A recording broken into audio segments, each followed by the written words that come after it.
আজি আমাৰ হিয়াৰ আমঠু জুবিন গাৰ্গ আমাৰ মাজৰ পৰা নাইকিয়া হ'ল।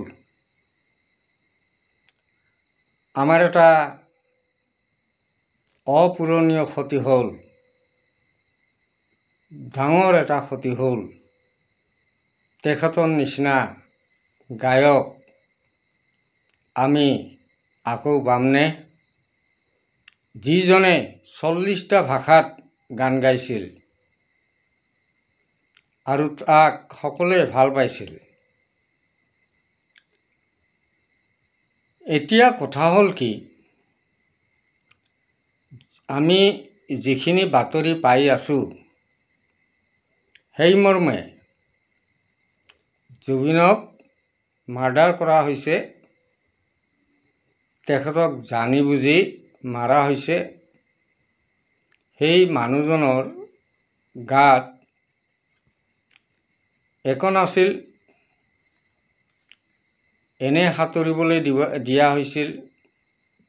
যিটো লাইফ জেকেট আছিল সেইটো খুলি গৈছিল আৰু যেতিয়া ওচৰত থকা বটখনত ধৰিব খুজিছিল, দেখিলোঁ এজনে লাইফ জেকেটটো ঠেলি দি তেখেতক সঁহাৰি নজনালে। তেখেতক হয়তো টানি বটখনত তুলিব পাৰিলহেঁতেন, কিন্তু তেখেতক বটখনত তোলা নাই। জানি বুজিয়ে তেখেতক হয়তো মৃত্যুমুখত ঠেলি দিছে। এনে কৰাটো ভাল হোৱা নাই। আমি বহুত দুখিত। আমি অসমবাসী, গোটেই অসমবাসী আমি দুখিত। জুবিনৰ নিচিনা এজন সহজ সৰল, যাৰ জাতি নাই ধৰ্ম নাই, তেখেতে কৈছিল যে মোৰ কোনো জাতি নাই ধৰ্ম নাই, অৰ্থাৎ মানৱ সেৱাই ধৰ্ম। তেখেতে দুখীয়া মানুহক খুব ভাল পাইছিল, বহুত সহায় কৰিছিল। এইহেন এজন মানুহক কিদৰে মাৰিব পাৰিলে, দেখি কেনেকৈ মাৰিব পাৰিলে, সেইটোৱে আচৰিত মানিছোঁ। লাহে লাহে আমি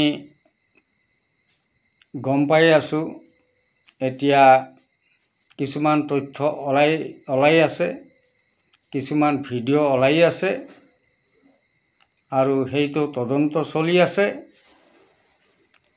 আৰু যিসকলে জুবিন গাৰ্গক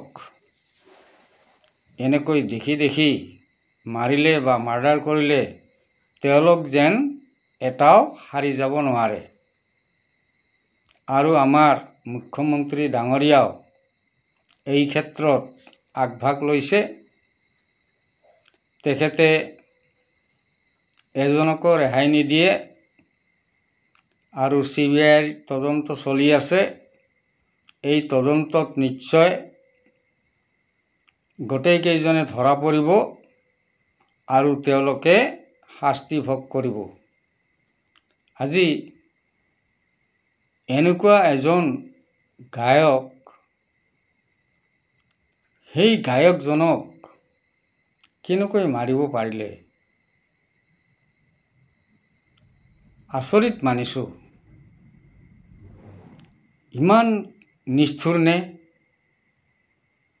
দয়া মৰম